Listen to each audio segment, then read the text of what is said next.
Guitar Rock with Gal Metal, which is a drumming game, not a guitar game. But oh well, let's get to it. These girls will kickstart your heart with some awesome composed for game metal music, and you can play along. Basically it turns your Joy-Cons into drumsticks and you're the girl-boy fusion character. Yeah, Japanese storytelling.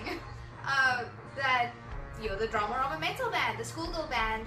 They are Earth's last hope, because out of the shadows come squid aliens and they are going to take over the world. So it's your job to use your metal music power before Armageddon it. If you're closing in on a holiday and just want something fun to play between, I don't know, studying for exams like I'm doing at the moment, or just want to start on your watch list for the games that you like to play with friends over the holidays. Okay, so when I first heard of Gal Metal, I thought, well, it's very anime-esque with the art style and comic strip story mode, and well, I adore metal music, so that's, I thought, a perfect opportunity to start having these little bite-sized game reviews on the channel.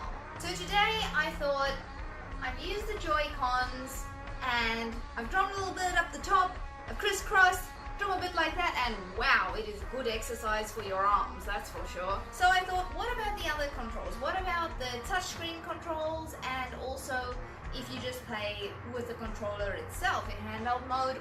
I may have then spent the next hour actually playing the game, and that's a pretty good indication of its replay value. Such a fun game to de-stress with, to sit there and tap out different rhythms, to be creative, because it's not like your average rhythm game. Like, I remember playing on Guitar Hero, I kind of found it a bit boring and restricting, just getting the notes as they fly in. Although I must admit it was at least relaxing. More relaxing than guitar practice, I'll tell you that.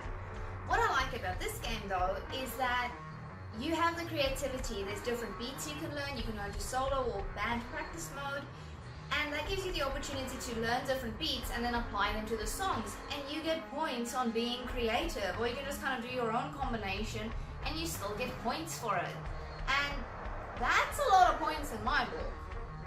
But in saying that, I do think that the problem with the TV mode is an actual problem. I think it's a great party type game where everyone can just kind of, you know, bash the Joy-Cons and try and make a rhythm that works. But the problem is, as soon as you dock the Switch, you put it on the television, it does give you a warning and say that there may be a delay and therefore it's better to play it undocked. Because of that delay where you'll hit the Joy-Con but the noise will only be a split second later, you'll be left 2 steps behind. So I would really recommend you playing it either in undocked mode with headphones on, use a splitter, play with a friend, or just don't use headphones at all. Like I was just playing in the study before, just with the Switch speakers. The touchscreen mode was fun. I didn't think I would like it, but I ended up quite liking it, and I don't like most mobile games. The only mobile game I have is Pokemon Go. So for me that was quite something new to experience, and I found that quite interesting. But actually, like, pressing the different controls, like going on the Switch and like having to make a pattern of like almost like rolling. So I was like rolling my fingers like around, like going like YB, YB, YB, and then like XB. That was really good, and like using the snares and then using the triggers for either cymbals or kick drum, and that was really cool, and I enjoyed that a lot. I think that I would definitely keep on playing it in controller mode, maybe sometimes with the actual Joy-Cons, but the problem with the Joy-Cons are you also just get access to drums. Now that's a good thing in one way, because all the rhythms are just for red Joy-Con, blue Joy-Con, or you know, whatever combination of Joy-Cons you have. I find that a bit limiting, because then when I practice with a full drum set, I was like, okay, but which one's which now? And I found the answer to that. All of it. Doesn't matter, just pick 2, and you make some really cool combinations with that. Now you can probably complete the story mode in less than 10 hours, but I think the beauty of the game is getting through that story mode and then really playing around with the different rhythms and patterns and increasing your score.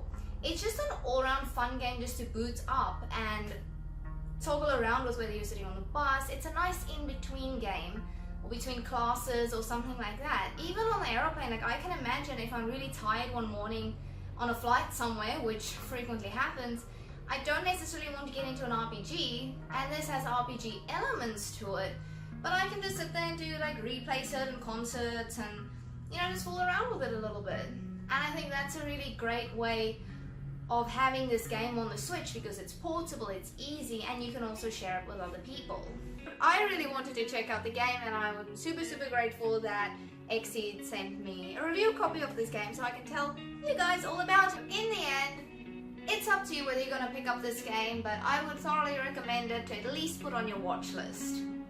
So I've been wanting to switch things up and make some little casual reviews on the channel just to put up some different content than purely Pokemon things, and it also helps me motivate me to go out and explore some new games. And I hope these little bite-sized reviews will help you do the same. So thank you so much for watching. Let me know what games you've been finding really interesting on the Switch or what's on your watch list on the eShop. See you guys next time.